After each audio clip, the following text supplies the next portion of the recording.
Welcome to digital special stories. America దేశవ్యాప్తంగా US ఆహార ఔషధ నియంత్రణ శాఖ కీలక హెచ్చరికలు జారీ చేసింది. చికెన్ గున్యాకు ఇచ్చే IXCHIQ అనేది చికెన్ గున్యా వైరస్ నివారించేందుకు ఉపయోగించే ముఖ్యమైన టీకా. ఇది ప్రపంచంలోనే చికెన్ గున్యాకు తొలి వ్యాక్సిన్.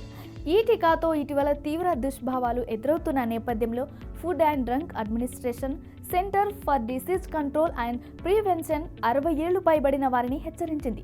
ప్రపంచవ్యాప్తంగా 80,000 మందికి ఈ టీకా ఇవ్వగా అందులో 60 నుండి 89 సంవత్సరాల వయసు గల వ్యక్తుల్లో 17 తీవ్రమైన ఆరోగ్య సమస్యలు నమోదు కాగా అందులో 2 మరణించారు. వీరంతా తీవ్ర న్యూరోలాజికల్, కార్డియాక్ సంబంధిత సమస్యలు ఎదుర్కొన్నట్టు పేర్కొంది. దీంతో 60 ఏళ్లు పైబడిన వారు ఈ టీకాను వాడవద్దని FDA మరియు CDS సూచించాయి. టీకా తీసుకున్న వారిలో గుండె లేదా నరాల సంబంధిత సమస్యలు తలెత్తినట్లు గుర్తించారు.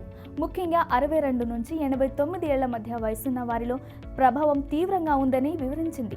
తదుపరి ఆదేశాలు వచ్చే వరకు ఈ టీకాను వాడకూడదని తెలుపుతూ ఈ డ్రగ్ పై మరింత పరిశోధన జరుపుతున్నట్టు వెల్లడించింది.